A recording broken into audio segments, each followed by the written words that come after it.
안녕하세요.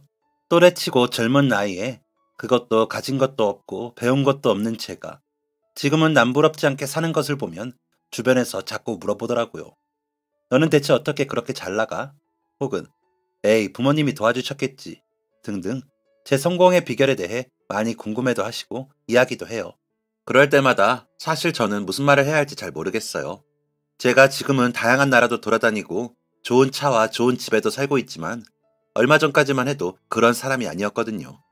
오히려 부모님은 저희에게 학원 한 번, 과외 한 번 시켜주시지 못했고 대학 학비를 감당할 수 없어서 아들 둘이 대학에 가면 어떻게 해야 하나 말도 못하고 형과 제 고등학생 생활 몇 년간 끙끙 앓으셨어요. 우리 집은 든든한 후원, 부모님의 백, 이런 것과는 매우 동떨어진 집안이었어요. 지금의 제 모습을 보면 아무도 그런 생각을 못하지만 말이죠. 형은 공부를 엄청나게 잘했어요. 우리 집에서 어떻게 그런 사람이 나왔는지. 형과 저는 어릴 때부터 참 달랐어요. 친구들과 놀기 좋아하고 활동적인 저와 다르게 형은 늘 책만 읽고 공부만 하는 차분하고 조용한 사람이었죠. 집에서 큰 지원을 받지 않고도 어떻게 그렇게 성적은 늘 상위권이었는지. 결국 형은 서울에 있는 유명 대학에 모두 합격했지만 등록금을 감당하기 어려웠기에 그중 가장 하향 지원을 했던 대학으로 등록금을 받고 들어갔어요. 물론 그 학교 역시 매우 좋은 학교이지만 그런 선택을 할 수밖에 없는 형을 보며 부모님도 저도 마음이 아팠어요. 형은 오히려 용의 꼬리가 되느니 뱀의 머리가 되는 게 낫다며 웃어 보였지만 저는 형이 혼자 방에서 합격자 발표 화면을 보고 또 보면서 혼자 우는 것을 보았어요.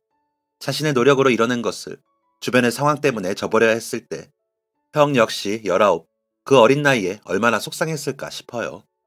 저랑은 2살 차이인 형이 어릴 때는 늘 굉장히 어른 같았는데 제가 형의 나이가 될 때마다 느껴요. 아, 형도 참 어렸었구나. 늘 형이라서 어른이라고 느꼈는데 그냥 아이였구나. 그런 집안 분위기에서 저는 자연스럽게 대학 대신 취업하는 방향으로 향했어요.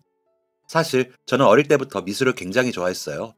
그림의 소질이 있기도 했고 가정 수업 시간에 옷이나 가방을 만들 때는 또래 남자애들뿐만 아니라 여자애들보다도 솜씨가 좋아서 칭찬받기도 했죠. 꾸미고 만드는 것을 좋아해 이것저것 알아봤지만 디자인이나 패션 쪽을 공부하려면 돈이 아주 많이 든다더라고요. 미술학원부터 시작해서 예술대학 등록금이 어마어마한 데다가 대부분 유학도 필수처럼 한다고 해서 아, 내가 감히 그냥 좋아한다고 할 수 있는 게 아니구나 하는 생각으로 포기했어요. 그래도 항상 그런 쪽에 관심이 있었기에 혼자 동대문이나 명동, 남대문 등등 발품을 팔며 구경 다니기도 하고 알바비를 모아서 좋은 브랜드는 아니지만 시장에서 예쁜 옷이나 신발, 액세서리들을 하나씩 사서 입고 다니기도 했어요. 입던 옷 중 어머니가 쓰시던 재봉틀이나 손바느질로 수선해서 리폼을 해 입기도 하고요. 고등학교를 졸업하기 무섭게 바로 군대를 다녀오고 그 후 돈이 되는 일들은 다 했어요. 특히 야간에 하는 일들이 수당이 더 좋았기에 주로 호프집, 술집, 클럽 등등에서 아르바이트 했었죠. 그러면서 좋아하는 일도 하고 싶어서 일주일에 2번은 낮에 압구정에 있는 옷가게에서 일했어요. 제가 한 번도 사보지 못했던 금액대를 아무렇지 않게 사는 손님들을 볼 때면 저 자신과 큰 차이가 느껴져서 그 격차에 슬프고 괴로울 때도 있지만 그래도 시즌이 지난 옷이나 가방, 신발, 모자들을 직원 가격까지 더해 아주 저렴하게 구입할 수 있게 해주기도 하셨고 샘플로 들어온 상품들은 사장형이 그냥 공짜로 주기도 했어요. 저는 키가 크고 좀 마른 편이라 사장형이 온라인에 판매할 상품들을 저한테 코디해서 사진을 찍어 사이트에 올리기도 했어요. 모델료도 주고 어차피 얼굴은 자르고 올리기에 크게 상관하지 않았죠. 게다가 시즌의 신상품을 먼저 입어볼 기회라서 정말 좋았어요. 또 사장님이 어떻게 옷과 다른 아이템들을 코디하는지도 배울 기회였죠. 또 틈틈이 온라인 마켓에 판매하는 방법도 알려주고 제 페이스북이나 패션 카페 같은 곳에 업로드해두면 나중에 도움이 많이 될 거라고 인터넷에 멋지게 사진을 올리는 법들도 알려줬어요. 스타일이 좋다며 생각보다 반응도 꽤 좋았죠. 그때쯤 형은 의대 공부를 하고 있었는데 아르바이트 하면서 학교 공부를 하다 보니 많이 무리했나 봐요. 하루는 과로로 코피를 흘리면서 쓰러져서 응급실에 실려갔더라고요. 부모님이 걱정하실까봐 저한테만 전화해서 혹시 병원비를 좀 빌릴 수 있는지 물어보는데 오랜만에 만난 형은 몰골이 사람의 형상이 아니었어요. 가뜩이나 마르고 하얗던 사람이 정말 마르다 못해 삐쩍 골아서는 창백하더라고요. 저는 마침 알바비를 받았던 터라 형의 병원비를 대신 내주었죠. 밥이라도 먹고 가라며 들린 형의 집에는 벌써 코피를 몇 번이나 흘린 건지 피가 묻은 휴지가 쓰레기통 가득 있었어요. 냉장고에는 반찬이랄 것도 없이 우유 한 통, 엄마가 싸준 김치 한 통, 계란 몇 알이 전부였어요. 형, 너는 밥도 안 먹고 사냐? 밥은 학교 식당에서 먹어서 그래. 잘 챙겨 먹으니까 걱정하지 마. 어휴, 그러니까 코피를 그렇게 흘리고 다니지. 밥은 있냐? 냉동실에 얼려둔 거 있어. 저는 호프집이랑 술집에서 일하며 안주 만들 때 거들던 실력을 뽐내기로 했어요. 냉동실에 있는 밥을 꺼내 김치랑 계란을 넣고 김치볶음밥을 만들었죠. 형은 옆에서 라면을 꺼내오더니 끓이더라고요. 맨날 라면만 먹고 사는 건지 서랍장 안에 라면은 몇 개 들어있더라고요. 알바도 한다며 벌어서 다 어디에다가 쓰냐? 밥이나 좀 제대로 챙겨 먹지. 밥 잘 챙겨 먹어. 걱정하지 마. 집에 가서 괜한 소리 하지 마. 평소에 밖에서 잘 챙겨 먹고 다니니까. 요리 실력이 형편없어서 안 해먹고 사는 거야. 너야말로 괜찮아? 밤에 일하는 게 쉬운 일이 아닌데. 난 괜찮아. 어릴 때부터 나 건강하고 튼튼한 거는 타고났잖아. 형이 똑똑한 머리 다 가져갔으니까 난 몸이라도 튼튼해야지. 다행이다. 힘든 일 있으면 연락하고. 다음 달에 장학금 받으면 병원비 갚을게. 됐어. 얼마 된다고 갚기는 뭘 갚아. 나중에 의사 선생님 되면 그때 용돈이나 많이 주세요. 저녁을 먹고 설거지까지 하고 나오면서 자고 가라는 형에게 내일 아르바이트가 있다며 거절하고 집으로 향하는데 눈물이 났습니다. 비쩍 마른 몸에 창백한 형의 얼굴과 방 안 가득하던 피 묻은 휴지와 쌓여있는 책들, 그리고 텅 빈 냉장고가 자꾸만 눈앞에 아른거렸어요. 부모님께 들키지 않으려 집 앞 놀이터에서 한참을 울면서 형의 힘없는 미소를 떠올렸습니다. 빠듯하게 사는 것은 알았지만 그래도 장학금 나오고 아르바이트도 하니까 그렇게 힘들게 살 거라는 생각은 못했어요. 나중에 알고 보니 형은 대학생활을 시작하고 아르바이트 하기는 했지만 학과 공부량이 너무 많아 일도 제대로 하지 못했다고 해요. 그나마 의대생이라 받았던 고액 과외비는 운영 중인 식당의 월세와 집월세가 또 올라 걱정해 부모님에게 생활비로 보탰으라며 보내주었다고 하더라고요. 그로부터 며칠 후 옷가게 사장 형이 저를 불렀어요. 형은 아는 지인과 함께 해외에서 패션 사업을 하려고 구상 중이었는데 이야기가 잘 풀려 필리핀으로 가게 됐다고 하더라고요. 최근 한류의 인기 때문에 그쪽에서 한국 패션에 대한 수요가 많아졌다고 해요. 그래서 아예 필리핀으로 넘어가게 되어 지금 운영 중인 매장은 문을 닫을 거라고 하더라고요. 당장 일자리까지 없어지고 저에게는 아쉬운 소식이었지만 사장 형에게는 너무 잘된 일이라 저는 축하한다는 이야기만 전했어요. 가게를 정리하면서 형이 사진이 잘 나온다며 멋있는 거울이랑 옷, 모자, 신발, 스카프 등등 패션 아이템들도 챙겨주고 카메라까지 하나 챙겨줬어요. 너는 옷 입는 센스도 좋고 색감 이해도 뛰어난 것 같아. 이쪽으로 계속 노력하다 보면 언젠가 빛을 볼 수 있을 거라고 생각한다. 그러니까 여기 그만둬도 패션 쪽으로 계속 활동해봐. 넌 재능 있어. 저는 형의 말에 힘을 입어 가게를 그만두고 난 다음에도 틈틈이 그날 입은 코디를 인터넷에 업로드했어요. 페이스북, 인스타그램, 네이버, 다음 카페 등등 다양한 곳에 업로드를 했죠. 그리고 수입이 하나 줄어들어 일을 더 구해야 하나 고민할 때였어요. 마침 고등학교에서 친하게 지냈던 친구가 전화했더라고요. 여보세요? 야, 오랜만이다. 그러게, 진짜 오랜만이다. 잘 지냈느냐? 나야 잘 지내지. 너 혹시 요즘 뭐 하냐? 나? 그냥 이것저것 하지. 이번에 내가 일하는 클럽에서 한 달 단기 알바를 구하고 있는데 너 혹시 시간 되면 일해볼래? 한 달 동안 주말마다 힙합 가수들 공연할 거라서 사람이 엄청나게 몰릴 것 같아서 뽑는 건데 단기인데다가 바쁠 거라서 시급이 장난 아니야. 그리고 연예인들도 좀 올 건데 누가 오는지 비밀로 해야 해서 내 주변에 생각나는 사람이 딱 너더라. 일 잘하고 입 무겁고 너만 한 사람이 없더라고. 어때? 진짜? 야, 나 좋지. 나 어차피 연예인에는 크게 관심도 없고 만나는 친구도 없어서 비밀 유지 이런 건 진짜 걱정 안 해도 돼. 오케이. 그럼 한다고 얘기한다. 어차피 우리 위에 상의는 셔츠로 된 유니폼이 있어서 그거 줄 거고 다른 챙겨야 할 것들은 문자로 보내줄게. 안 그래도 수입이 줄어들어 걱정하고 있었는데 마침 친구로부터 괜찮은 제안을 받게 됐어요. 뭐 이런저런 것보다 시급이 두둑하다고 하니 뭐가 됐든 잘 됐다 싶었죠. 그렇게 친구를 따라 강남 쪽에 있는 유명 클럽에서 일하게 됐어요. 제가 할 일이라고는 입구에서 신분증 검사를 하고 티켓을 주거나 안쪽 홀에서 돌아다니면서 사람들이 다 마신 맥주병이나 술잔을 치우는 일이었어요. 그리고 건물 위쪽에는 VIP층이 따로 있었는데 거기서 주문한 주류나 안주들을 가져다주는 일들이었죠. 생각보다 클럽 내부가 너무 커서 활동량이 장난 아니었어요. 또 음료와 안주를 준비하는 지하에서부터 VIP층까지 왔다 갔다 하는 것도 꽤 힘들었고요. 그래도 돈을 생각하면서 그냥 꿋꿋하게 해냈어요. 토요일 저녁이 되자 사람들이 정말 미친 듯이 몰려들었어요. 공연 관계자를 포함해 공연을 관람하러 온 VIP들을 응대하느라 정말 눈코 뜰 새 없이 바빴죠. 그리고 그때 신기한 게 한 60대 정도로 보이는 어르신 한 분이 VIP층으로 올라오시더라고요. 어서오세요. 혹시 VIP 입장 티켓 한번 볼 수 있을까요? 사실 클럽에는 입장할 수 있는 연령이 정해져 있어서 이렇게 나이가 많은 어르신이 어떻게 입장하셨는지 의아해서 여쭤본 거였어요. 원래라면 입장도 안 되고 VIP층 입장은 더더욱 안 될 일이었죠. 게다가 콘서트 관계자분이라기에도 너무 연세가 많으신 것 같았어요. 그렇다고 주변에 다른 일행이 있는 것도 아니었고요. 한눈에 봐도 굉장히 눈에 띄는 패션의 노인분은 아무런 말도 없이 쿨하게 티켓을 제 얼굴에 들이미셨어요. 혹시 기분 나빠하시면 어쩌지? 하며 조심스럽게 여쭤본 거였는데 표정의 변화도 없으셨죠. 그때 귀에 꽂은 이어폰으로 무전이 들렸어요. 방금 VIP층 입장하신 어르신, 아까 준비해둔 VIP 테이블로 안내해드리면 돼요. 네? 거기 제일 큰 테이블인데요? 네, 거기로 안내해주세요. 저는 나중에 일행이 더 오시나 하는 생각을 하며 어르신을 VIP 테이블로 안내해드렸어요. 입고 계신 하얀 바지가 조명이 지날 때마다 야광처럼 밝게 빛나더라고요. 거기에 신발은 스포츠 브랜드의 저렴한 스니커즈였는데 또 희한하게 끼고 있는 반지는 해외에서도 엄청 유명한 명품 브랜드의 것이었어요. 거기에 상의는 빨간색 등산복이었는데 전체적으로 뭔가 언밸런스한 듯 하면서도 또 나름 멋이 느껴지는 아주 특이한 패션이었어요. 제가 물어본 거에 기분이 나쁘셨던 건지 아니면 그냥 그런 건 다 상관없으신 건지 무표정한 표정에 대체 무슨 생각을 하시는지 어떤 기분이신지 전혀 파악할 수가 없었어요.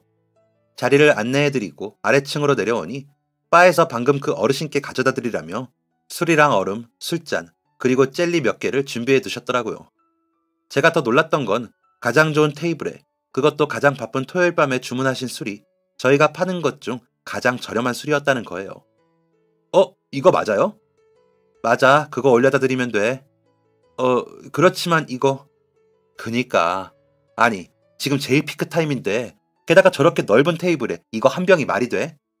솔직히 다른 VIP들이면 패키지로 저거 몇십 배까지도 사는데. 아우, 기분 좋으면 팁까지 주고 가는데 저 할아버지 맨날 금요일 토요일 저녁마다 여기 와서 제일 좋은 자리에 저렇게 턱하니 자리 잡고 앉아서는 이거 한 병 시켜서 금요일 토요일 이틀에 나눠서 먹고 간다니까. 진짜 저렇게 돈도 안 되는 손님 왜 받는지. 뭐 물어도 대답도 제대로 안 하고. 안주로 나가는 젤리도 꼭 이 브랜드 이 젤리만 드셔. 지난번에 우리 주문 실수 나서 한번 다른 제품 시켜서 올려보냈다가 슈퍼 가서라도 다시 사오라고 대표님한테 전화 왔다니까. 대표님이랑 아는 사이인 것 같기는 한데 아니 아무리 그래도 우리 입장에서는 제일 큰 테이블 떡하니 차지하고 매출도 안 나오면 신경 쓰이지. 괜히 저 할아버지 때문에 주말 매출 안 나온 것 같아서 짜증날 때도 있고. 그런데 또 그러다가도 직원들이 실수로 테이블에 술 쏟은 건 신경도 안 쓰시고 화도 한 번 안 내시고 성격이 좋으신 건지 나쁜 건지 괴팍한 건지 친절하신 건지 도통 종잡을 수가 없어. 옷 입는 것도 좀 특이하고 그리고 항상 뭔가 묘하게 위아래로 쳐다보는 것 같은 게 아무튼 좀 기분 나빠. 괴짜야 괴짜. 직원들은 저마다 그 어르신이 특이하고 대하기 어렵다며 신입인 저한테 응대를 맡기더라고요. 다들 그분이 사람을 위아래로 훑어보는 것 같아 기분이 나쁘다면서 말이에요. 근데 저는 오히려 이 바쁜 와중에 술 한 병에 젤리만 주문한 그분 테이블에 서빙하는 게 훨씬 편했기 때문에 별로 상관하지 않았어요. 오히려 들고 갈 쟁반이 가벼우니 편하고 좋죠 뭐. 그렇게 저는 밀려드는 인파들 사이에서 VIP 룸을 왔다 갔다 하며 일했어요. 오히려 이게 더 좋다 하면서 기분 좋게 일하고 있었죠. 신나게 일하고 있는데 확실히 지나갈 때마다 어르신이 유심히 쳐다보는 시선이 느껴지더라고요. 뭐 혼자 오셨으니까 심심하셔서 그런가 보다 생각을 했어요. 그때까지만 해도 그분은 그냥 VIP룸에 있는 손님 그 이상도 이하도 아니었죠. 다른 손님들하고 똑같이 대해드렸고 오히려 어르신 혼자 테이블에 앉아 계신 게 심심하고 외로워 보여서 더 친절하게 대해드렸어요. 그렇게 그분은 술을 천천히 드시더니 공연이 끝나고 새벽쯤 사람들이 슬슬 빠져나가기 시작하자 자리에서 일어나시더라고요. 감사합니다. 조심히 들어가세요. 저는 경쾌하게 인사를 드렸고 어르신은 저를 한참 더 들여다보시더니 한쪽 손을 들어 인사를 건네시곤 나가셨어요. 정말 재밌는 점은 제가 쓰레기를 버리려고 뒤로 나갔더니 주차장에 세워둔 자전거를 끌고 가시더라고요. 클럽에서 가장 좋은 VIP 테이블에서 술을 드시고는 자전거를 타는 것도 아니고 끌고 걸어가시다니 뭔가 특이하면서도 재밌는 분이었어요. 사람들이 왜 그분을 괴짜라고 하는지 알 것 같더라고요. 그리고 일하시던 직원분들 말대로 그 다음 주 금요일이 되니까 다시 그분이 오셨어요. 지난주 오셨을 때 직원들이 저에게 그분 눈빛이 불편하지 않냐 물어보셨지만 저는 별로 상관없다고 했었죠. 그랬더니 역시 다시 그분이 오셨을 때 응대는 제 몫이 되었어요. 저는 정말 상관없었기 때문에 또 친절하게 그분을 응대해드렸어요. 오히려 지난주에 뵙고 또 뵈니까 반가운 느낌도 들더라고요. 그리고 오늘도 위쪽은 예쁜 후드티인데 아래쪽은 등산복 바지를 입으시고 편한 운동화를 신고 오셨어요. 오늘은 시계를 하고 오셨는데 역시나 해외 유명 명품 브랜드 시계더라고요. 심지어 한정판이라 구하기도 쉽지 않은데 여전히 종잡을 수 없고 특이하다 싶은 생각이 들었어요. 안녕하세요. 또 뵙네요. 저 기억하세요? 어르신은 아무 대답을 하지 않은 채 다시 저를 아래 위로 훑어봤어요. 오늘도 멋지게 입으셨네요. 지난번 반지도 예뻤는데 오늘은 시계에 포인트를 주셨네요. 자리 안내해 드릴게요. 저는 제가 관심 있는 패션 아이템을 만나서 반가운 마음에 아는 척을 했어요. 그랬더니 저를 한번 쳐다보시고 슬쩍 웃으시더라고요. 패션을 좀 알아보군. 안다기보다 패션에 관심이 많아서 이것저것 많이 봐요. 이번 시계 구하기 엄청 어려웠다고 들었는데 대단하시네요. 오, 그런 정보까지? 이번에 한정판이라고 하더군. 아는 지인이 어렵게 구했다며 선물해줬네. 저희는 이런저런 이야기를 나누었어요. 겉으로 보기에는 좀 무뚝뚝한 것 같기도 하고 옷차림도 특이하고 독특한 구석이 있는 분이었지만 막상 이야기를 나눠보니 엄청 쾌활하시더라고요. 그리고 패션에 대해 아는 게 엄청 많아서 이야기를 나누는 것도 재밌었어요. 하루는 갑작스럽게 비가 내리더라고요. 쓰레기를 버리러 갔다가 어르신의 자전거가 눈에 보였어요. 가는 길에 비를 맞으실 수도 있겠다 싶어서 편의점에 얼른 뛰어가 우비와 우산을 샀죠. 우비는 자전거에 씌워주고 우산은 자전거 바구니에 넣어두었어요. 그러더니 그 다음 주에 오셨을 때 저한테 예쁘게 접어진 우산을 돌려주시더라고요. 제가 넣어둔 걸 어떻게 아셨냐고 여쭤봤더니 그냥 웃으셨어요. 그리고 어르신께서 저한테 물어보시더라고요. 자네는 여기 직원인가? 아니요, 지금 단기 아르바이트 중입니다. 다음 주까지예요. 어허, 그럼 혹시 다른 일 해볼 생각 있나? 일을 계속해야 하는 상황이라서 시켜주시면 여기서 계속 일하거나 아니더라도 다른 일을 구하려고요. 원래 아르바이트를 2개 하고 있었는데 최근에 한 곳을 그만두게 됐거든요. 그건 어쩌다가? 압구정에 있는 옷가게에서 일했는데 거기 사장님이 사업 확장차 필리핀으로 넘어갔어요. 혹시 그 커피숍 근처에 있는 노란 간판에 인터넷에서도 판매하던 거기 말인가? 네, 맞아요. 우와, 어떻게 하셨어요? 그랬구만. 이거 밖에. 어르신이 내민 것을 받아들었더니 명함이었어요. 거기 보니 국내에서 꽤 유명한 패션 회사 이름이 적혀 있더라고요. 가지고 있다가 나중에 일자리 필요하면 연락해 주게. 어르신은 제가 뭐라고 대답도 하기 전에 그렇게 말하고는 여느 때처럼 VIP 테이블에 앉아 술을 드셨어요. 저는 받아든 명함을 주머니에 소중히 넣어두었어요. 그리고 또 한 주가 지나 제가 일하는 마지막 주가 되었어요. 그 주는 금요일도 토요일도 어르신이 오시지 않더라고요. 무슨 일이라도 생겼나 싶어 걱정되기도 했어요. 금요일에 오지 않으셨을 때는 볼 일이 있으신가? 내일 오시려나 보다 하고 넘어갔는데 토요일에도 안 오시니까 점점 불안해지더라고요. 혹시 자전거를 타고 다니시다가 어디 사고라도 나신 건 아닌가 싶은 생각이 들면서 마음이 좋지 않았어요. 토요일 영업이 끝나는 날까지 오지 않으시길래 결국 걱정이 되어 다음날 전화를 걸어보았어요. 여보세요? 어르신, 저 클럽에서 일하는 지난번 명함 받은 직원입니다. 혹시 기억나세요? 그럼 일하려고 전화한 건가? 이번 주에 안 오셨길래 걱정되어 연락드렸어요. 혹시 어디 다치거나 아프신 건 아닌가 해서요. 하하, 자네는 정말 한결같이 친절하고 다정한 사람이구만. 이번 주에 시간 있나? 마침 클럽에서 일하는 마지막 주였기에 저는 어르신과 시간 약속을 잡았어요.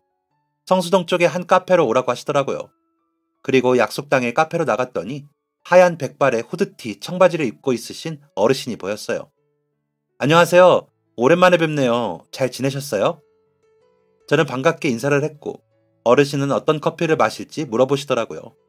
메뉴판을 보니 가격대가 상당했는데 그나마 제일 저렴한 걸 골랐어요. 그랬더니 어르신께서 제가 주문한 커피랑 진열장에 있던 빵과 케이크를 잔뜩 결제해서 자리로 오시더라고요. 그 나이 때 먹는 거 참으면 건강 버려. 나처럼 이 나이에도 이렇게 카페 다니고 건강하게 살려면 잘 먹고, 잘 입고, 잘 지내고, 그래야 되는 거야. 잠시 뒤 카페 직원분이 음료와 빵, 케이크를 잔뜩 가져다 주셨어요. 저는 감사하다는 인사를 하고 먼저 드실 수 있도록 포크를 어르신이 앉아 계신 방향으로 세팅해 드렸죠. 자네는 참 친절하구먼. 부모님이 아주 좋은 분이신가 봐. 네, 우리 집이 좀 형편이 좋지 않아서 물질적으로는 풍족하지 않았지만 부모님께서 따뜻한 마음은 늘 공짜라며 넉넉한 살림이 아니라 기부 같은 건 못해도 나름의 방법으로 타인을 도우면 된다고 하셨거든요. 그랬구먼. 지금은 학생인가? 어르신은 저에 대해서 이런저런 질문들을 하셨어요. 학교는 다니는지, 군대는 다녀왔는지, 지금은 뭘 하고 있고, 꿈은 무엇인지 등등을 물어보셨죠. 처음 자네를 봤을 때 나는 오히려 자네가 입은 옷에 놀랐네. 사실 거기는 조명도 어두운 데다가 상의는 유니폼이고 일하다가 이런저런 일들이 생길 수 있으니 다들 바지나 신발은 자기가 가진 것 중 낡은 것이나 아니면 스타일과 전혀 상관없는 아무거나 입고 신고 일하기도 하지. 근데 자네는 달랐어. 처음이라 그랬을 수 있지만 상의랑 어울리는 짙은 청바지에 신발도 바지의 색에 맞춰서 매치한 것 같았지. 그리고 꽤 저렴한 신발에 본인이 직접 운동화 끈을 바꿔 포인트를 줬더군. 그런 작은 부분을 신경 쓴 게 재밌어서 쭉 지켜봤더니 그날 자신이 생각한 컨셉에 그에 맞는 스타일링을 유니폼을 입으면서도 자연스럽게 소화했더군. 특히 원래의 옷에 본인이 직접 수선한 듯한 포인트들이 아주 좋았어. 저는 깜짝 놀랄 수밖에 없었어요. 어르신이 그동안 저를 유심히 보셨던 게 제가 입고 있는 스타일을 하나하나 캐치한 거였다니 예상하지 못한 일이었죠. 패션에 관심이 있으신 건 알았지만 제가 어떤 것을 리폼하고 그날 무엇을 어떻게 입었는지도 다 알고 계신 게 너무 놀라웠어요. 자네의 성품도 무척 마음에 들었지만 나는 자네의 스타일링도 좋았네. 직접 리폼하는 그 열정과 솜씨도 마음에 들었고 말이야. 전문적이지 않아서 오히려 신선하고. 그래서 틀에 박히지 않아 우리 회사에 필요한 사람인 것 같아 내가 일자리를 제안한 거네. 어떤가? 우리 회사에 들어와서 일해보는 것은? 3개월까지는 인턴 직원이지만 3개월 후 정규직으로 급여도 지금 2개씩 일하는 것만큼 아쉽지 않을 걸세. 저야 이렇게 유명한 패션 회사에서 일할 수 있다면 너무 좋습니다. 너무 감사한 일인데 괜찮으세요? 면접도 안 보고 그냥 직원을 뽑아도 회사에서 뭐라 하거나 사장님이라도 아시면. 제 이야기를 들으시더니 어르신은 정말 재밌다는 듯이 호탕하게 웃으셨어요. 너무 크게 웃어 주변의 다른 손님들이 쳐다볼 정도였죠. 자네, 내가 누군지 모르는구만. 네? 네, 죄송합니다. 죄송할 거 뭐 있나? 내가 제대로 소개하지 않았는데. 그런 걱정 때문에 입사를 망설이는 거라면 걱정 말게. 어차피 내가 사장이라 내 결정에 불만을 제기할 수는 있어도 자네를 자르거나 하지는 못할 걸세. 물론 내 마음이 바뀐다면 또 모르지. 네? 사장님이시라고요? 그래. 뭐 사장님이라는 표현보다는 대표라고 많이들 부르긴 하지만. 저는 깜짝 놀랄 수밖에 없었어요. 어르신이 대표로 계신다는 그 브랜드는 큰 메인 브랜드를 중심으로 작은 브랜드들이 자회사로 있는 꽤 큰 기업이었거든요. 물론 몇 년 전부터 옷의 퀄리티는 좋지만 디자인적으로 좀 뒤처지는 것 같다는 평가를 받으며 인기가 좀 떨어지긴 했지만 그래도 여전히 이름을 들으면 다들 알만한 브랜드를 가진 회사였어요. 그런 회사에서 저를 스카우트 하다니 이게 무슨 일인가 어안이 벙벙했죠. 그리고 이렇게 좋은 기회를 제게 주신 것도 너무 감사했어요. 저는 무엇이든 열심히 일하겠다고 했고 며칠 뒤부터 성수동에 있는 사무실에서 일하기로 했어요. 아, 그리고 숙제가 하나 있어. 자네가 2번째 주 토요일에 입었던 바지가 아주 괜찮더군. 그걸 판매한다면 어떤 디테일을 추가하거나 빼고 싶은지, 색상은 어떻게 하면 좋은지 한번 생각해서 가져와 보게. 네, 그렇게 하겠습니다.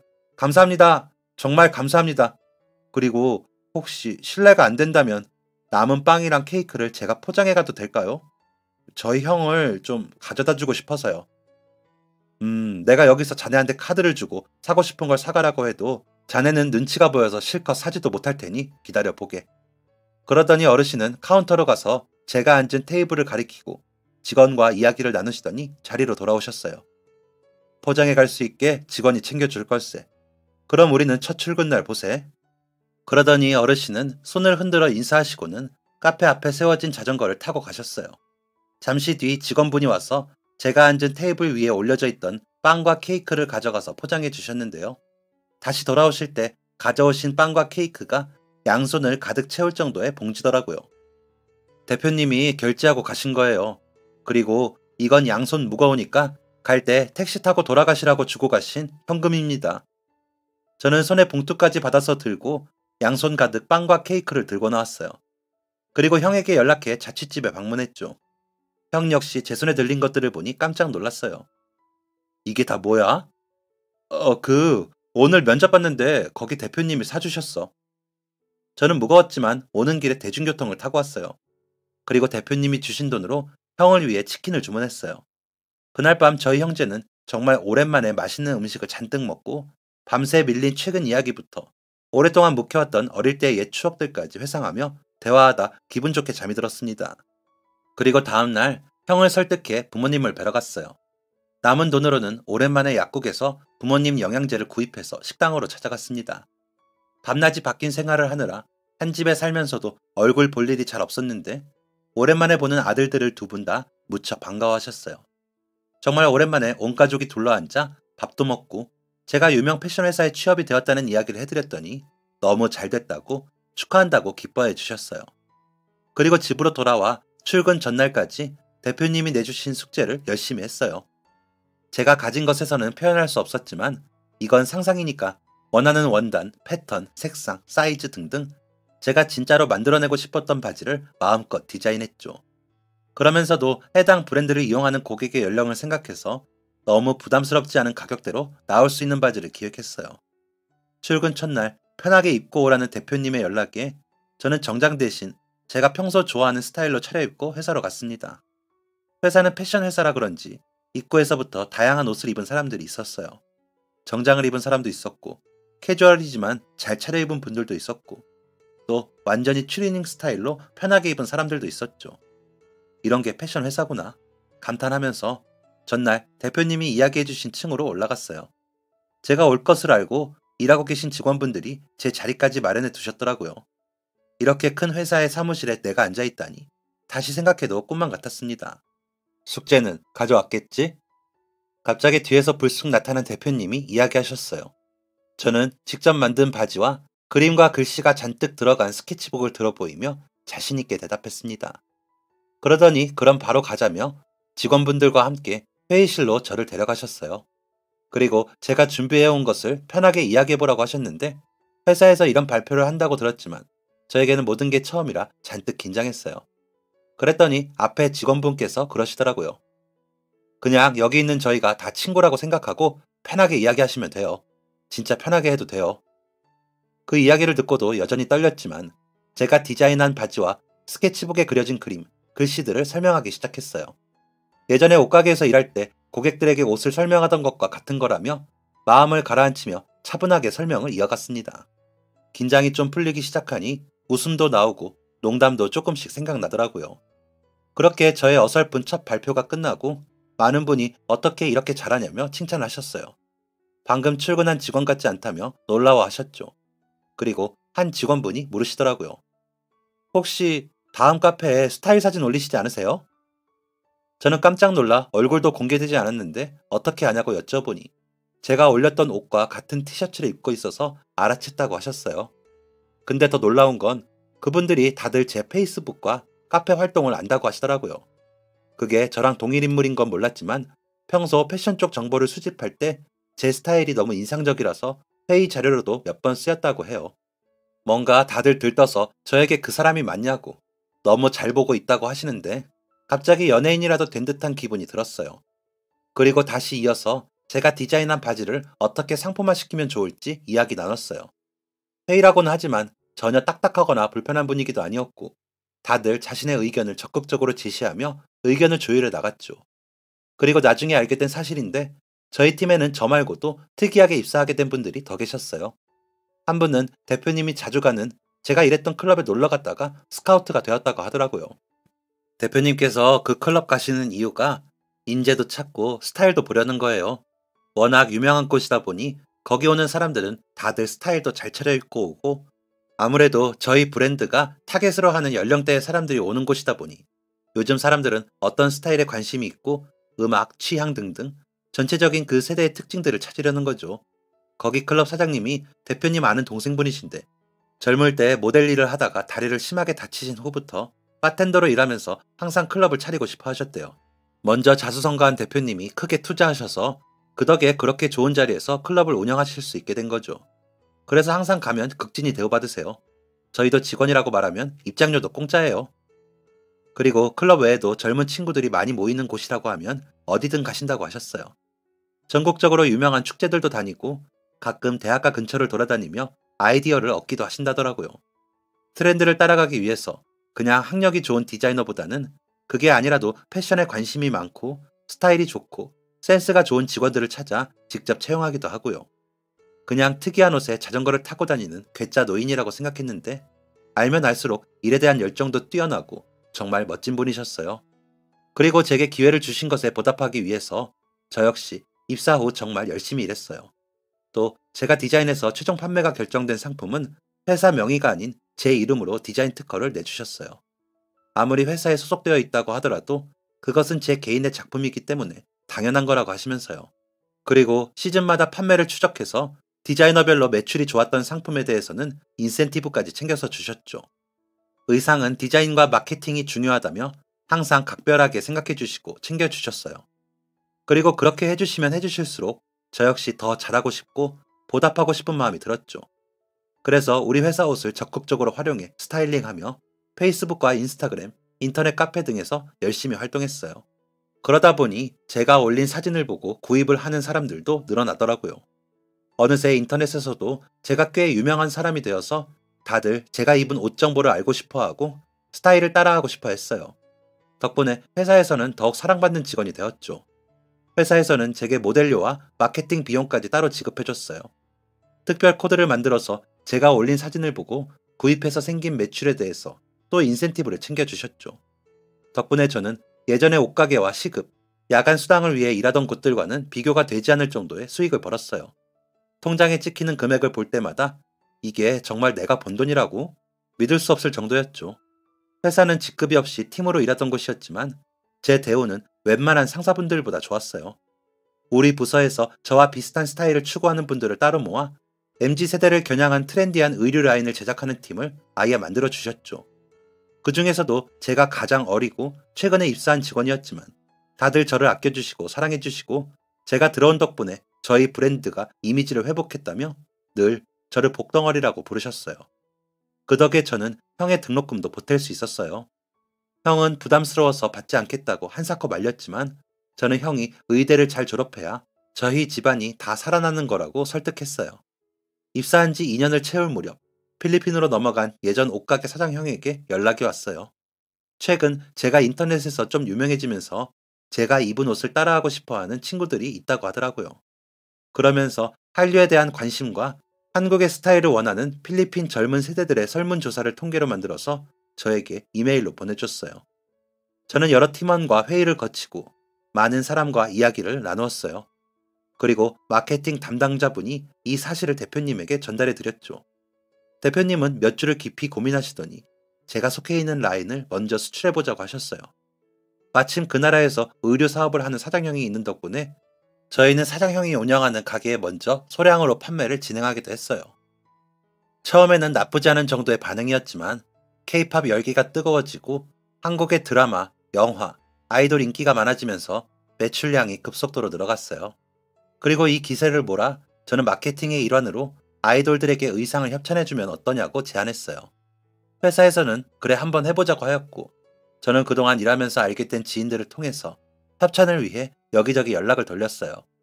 최근 우리 회사의 스타일이 젊은 세대에 굉장히 잘 맞는 것 같다며 몇몇 회사에서 협찬을 받아들였어요.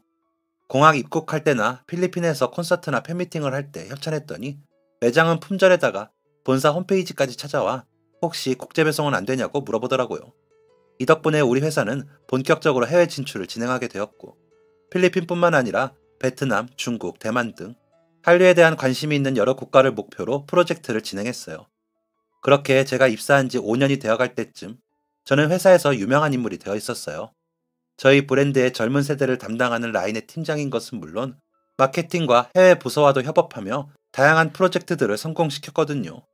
덕분에 저는 그동안 형의 대학 등록금도 내줄 수 있었고 5년을 꼬박 모은 돈으로 부모님에게 좋은 자리의 식당을 차려드렸어요. 그리고 은행 대출을 살짝 보태서 그동안 살던 월세에서 벗어나 부모님과 함께 살 집도 구했죠. 어머니 아버지는 참 많이 우셨어요. 그동안 해준 것도 없이 키웠는데 자신들이 이런 효도를 받는 건 과분하다며 저한테 미안하고 고맙다고요. 하지만 저는 부모님이 남에게 늘 친절히 하라고 알려주신 덕분에 지금의 자리에 올 수 있었던 거라 당연히 받으셔야 한다고 했죠. 형도 그 사이 무사히 졸업하여 현재는 다니던 대학의 병원에서 인턴 생활 중이에요. 졸업만 하면 끝인 줄 알았는데 의사는 뭐 그렇게 배울 게 많은지 여전히 잠도 못 자고 생활하는 것 같아요. 지금도 졸업해서 일할 수 있었던 건 다 제 덕분이라며 월급 받으면 항상 저한테 맛있는 거 사준다고 저부터 챙겨요. 어딘가 특이한 저희 대표님은 여전히 매우 특이하세요. 그래도 늘 직원들을 생각하는 마음은 정말 따뜻하고 좋은 분이시죠. 얼마 전에도 전 직원들에게 통 큰 선물을 나눠주시는 덕분에 다들 이번 실적도 역대급으로 만들겠다며 이 악물고 일하는 중이에요. 물론 저도 마찬가지고요. 대표님은 지금도 종종 저한테 말씀하세요. 제 덕분에 친절이 얼마나 중요한지 알게 됐다고. 다른 사람에게 다정하게 대하는 마음이 얼마나 상대를 감동하게 하는지도 알게 됐다고요. 그리고 아무리 잘 나가고 돈을 많이 벌어도 부디 그 마음은 잊지 말고 오래도록 저 자신을 지키며 살았으면 좋겠다고 하세요. 저 역시 제가 이 자리까지 올 수 있게 해주었던 그 친절과 다정함은 잊지 않고 살려고 해요. 그리고 앞으로도 이 마음과 함께 예쁜 옷, 좋은 옷을 많이 만들면서 돈도 많이 벌어서 나중에 저희 형한테 병원도 차려주고 싶어요. 언젠가 그럴 수 있겠죠. 길었던 제 이야기를 들어주신 많은 분들 친절과 다정은 공짜니까 더 많이 친절하고 다정하면서 행복하게 지내길 바랄게요. 지금까지 사연 들어주셔서 감사합니다. 사연이 재밌으셨다면